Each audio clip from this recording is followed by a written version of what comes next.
We're finally getting ready to start with hiragana, and I am so excited for you. This is the first step into a brand new world. I really hope you will enjoy Japanese, and we'll be with you every step of the way, at least for hiragana.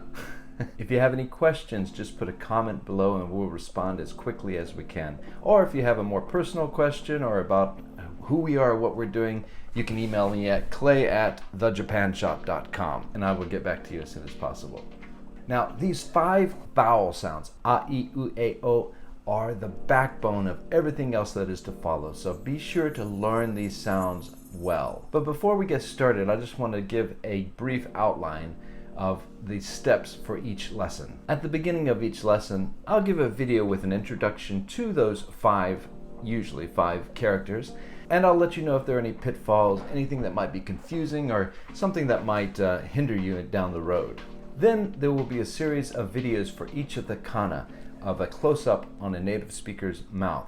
Try to mimic the mouth positions and the sounds as best as you can. The movements are a little exaggerated, but it gives you a sense of what a correct position is, and this will help with your pronunciation. Next, to cement what you're learning with the pronunciation, we have an audio file that is set on loop for you to try to sound just like the speaker. Say the sounds with the recording until you can say them smoothly and from memory. The next section has a series of videos on stroke order for each of the kana. And while writing isn't nearly as important as it used to be, it is still recommended. I highly recommend at least learning how to write hiragana. It's not very difficult and it takes a little bit of extra effort.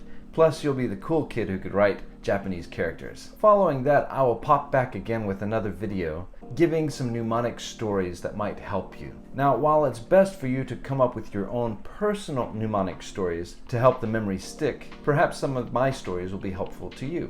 Now, a disclaimer here. I'm an American. I have an American accent, so some of the mnemonic stories are tied to American sounding names and words. If you're not an American or you don't have a good ear for an American accent where you can put the things together, come up with your own that will help you. I remember when we first started, we wrote our first book for learning hiragana over 20 years ago. Wow! And I had a good friend from New Zealand edit the book, or at least kind of critique it. And she said, "Clay, this is great information. I love all the graphics. I love all the things you're doing here, but the pronunciation's way off for New Zealand English." So again, make the mnemonic stories your stories and they will stick much better regardless of your English accent. After that, we'll have a final review of all the information put together in one page. Spend some time going over that, see if there's any questions you may have. Again, you can put them in the comments and we will respond as quickly as we can, or email me at clay@thejapanshop.com. And lastly, there's a quiz for the characters you've learned in that particular lesson. And even as you progress to future lessons, occasionally go back and redo the quizzes to see if your memory sticks and to see what your weak points are, what the confusing characters are. There are some characters that look very similar. Well, that's the layout of these lessons. There will also be PDF downloads that you can print and practice writing on your own. Now, for the introduction of these first 5 characters, I have 2 things to say. First of all, as I said at the beginning, these are the foundational sounds. Learn them well. They are the backbone for everything that is to follow. A, I, U, E, O. Get those pronunciations down. So spend some time looking at that video of the mouth and then also listening to the sound files on loop. And my second tip is, have fun with this. You are one of the few brave souls to attempt to learn Japanese. It's an exotic language, it's fun, there's so much entertainment written and done in Japanese, manga, anime, videos, and video games, and movies, and so forth. This can be a life-changing and life-enriching experience for you. Make it a daily habit, even if it's only 5 minutes a day, and you will see progress. I'm not going to lie and say Japanese is easy. It's not. But I will say hiragana is easy, and you can master this course in less than 2 weeks, even if you only have a few minutes a day to put into it. Of course, the more time you put into it, the faster you'll see results. That being said, while you can go through this entire course in a single day, you need to give your brain some time to process the information. So go as quickly as you can, but also slow down occasionally and absorb the information. So let's get started. あいうえおあいうえおあいうえおあいうえおあいうえおあ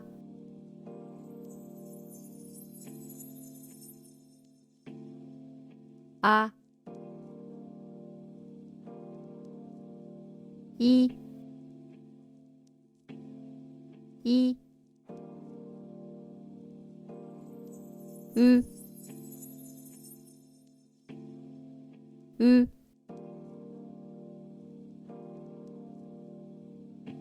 え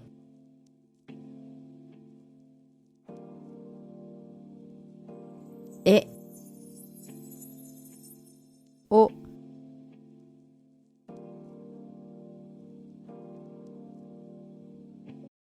お As I mentioned earlier, creating mnemonic stories is a great way to make these characters stick. This is the first one, and it is pronounced ah. Now, in American English, it sounds kind of like father or car or ah.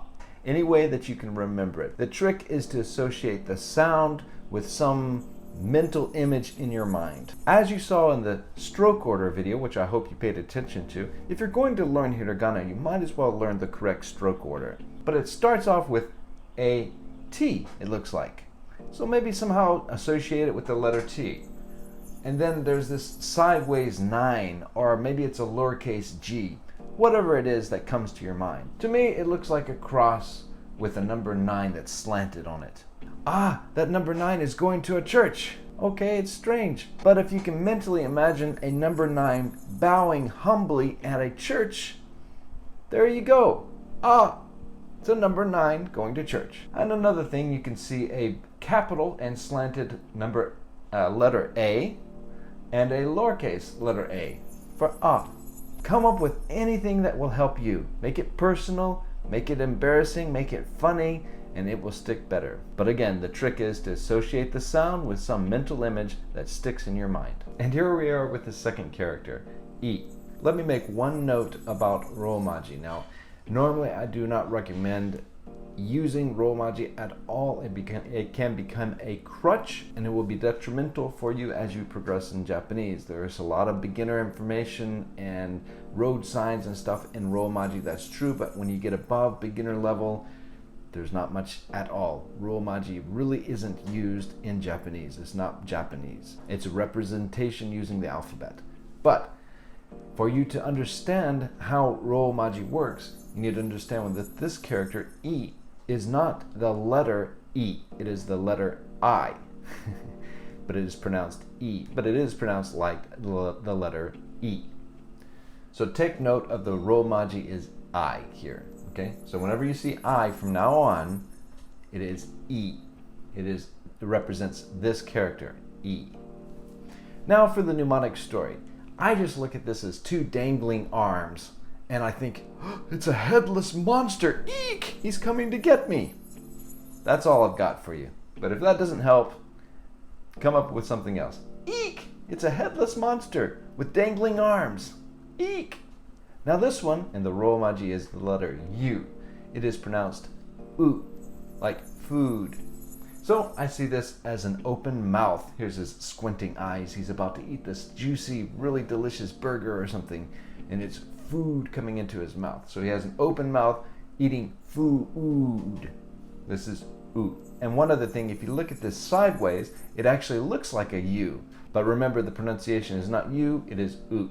Now for this one, it looks like a man running or dancing or doing something, and it is pronounced A. A. Now, again, the romaji doesn't seem to match. It uses the letter E, but it is not pronounced E, it is pronounced A. So even though it sounds like the letter A, and it uses the romaji E, get used to the E the letter E as to represent A. So I think of this as, hey, A. Hey, it's a guy running, it's a man running, or it's a man dancing or doing something. He has his head down and he's stretching out and he's running with his feet forward and everything. Hey, it's a man running. But again, the pronunciation is not hey, it's A. A. And the last one in these 5 characters is O. O uses, thankfully, the romaji O. Now I want you to be careful and compare this with the A character. Let me go back to that really quick. This is A. Remember, it has the cross with the sideways 9 or the G that's slanted. And this is the O character. They're kind of similar. They have a similar round shape. But they are very different. Break them apart as you watch the stroke order videos. Be sure to write them yourselves, print out the PDF, and write them yourselves so you can compare and differentiate between the A and the O. So again, if you can see that it looks like the A, but oh, it's very different. And you can also see that there is an O here at the bottom. Don't forget that O has an O in there.